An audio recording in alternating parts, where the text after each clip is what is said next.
वड़ाई साहब, वज़ीर आज़म गुस्से में भी थे, जिटरी भी थे, सब पर तनकीद भी कर रहे थे और पर्सनल होके भी कर रहे थे, नकलें भी उतार रहे थे। एतमाद के साथ आए 2 दिन बाद, या कुछ कम एतमादी आपको नजर आ रही है वज़ीर आज़म में, जिसका इजहार हो रहा है उनकी तकरीर से?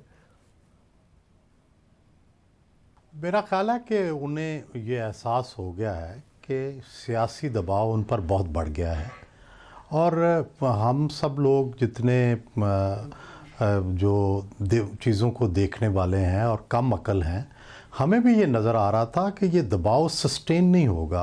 आप मुल्क की 2 सियासी जमातों के लीडरों को, बीमार को जेल में फेंक के और उन्हें मरने देंगे, ये ऐसे हो नहीं सकता। इसके लिए बड़ी संगदिली की ज़रूरत होती है, ना जो इमरान खान में है ना पाकिस्तान के अदारों में है, क्योंकि उस संगदिली की फिर सज़ा मिलती है।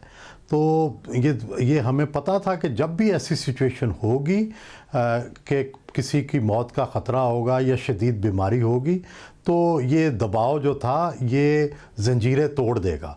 तो ये पहले से अंदाज़ा था और वही हुआ कि फिर वो संगदिली या वो जो असूल या जो बयानिया था वो टूट गया और फिर उसको बयानिए को मुख्तलिफ़ तरीक़ों से बरकरार रखने की कोशिश की गई, ज़मानती बॉन्ड और इस तरह की दूसरी चीज़ें। ठीक है, उन्हें अपनी सियासत का हक़ है, उन्हें अपने वोटर को ये अपने बयानिए पे कायम रखने का भी हक़ है, लेकिन जब वो ये बयानियाँ बना रहे थे उसी वक्त से अंदाज़ा था कि ये दबाव का सामना नहीं कर सकेगा ये बयानियाँ, क्योंकि जब एक तरफ मौत होगी और दूसरी तरफ एहतसाब होगा तो एहतसाब की ज़ंजीरें टूट जाती हैं। और वही हुआ कि अगर इमरान खान नहीं टूटे तो बाकी लोग टूट गए और फिर अल्टीमेटली इमरान खान पे भी दबाव पड़ा और उन्हें ये मानना पड़ा कि मुझे उन्हें रिहा करना पड़ेगा।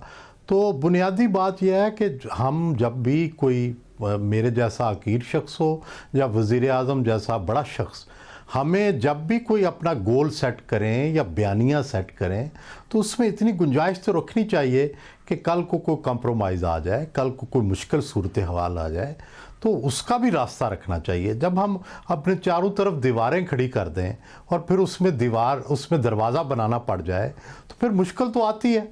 तो यही वो मुश्किल है, यही वो दबाव है जिसका वो सामना कर रहे हैं। और आप देखें कि धरना बज़ाहिर ना बाहर निकला, ना उसने किसी को डिस्टर्ब किया, वो आए एक जगह बैठे और चले गए।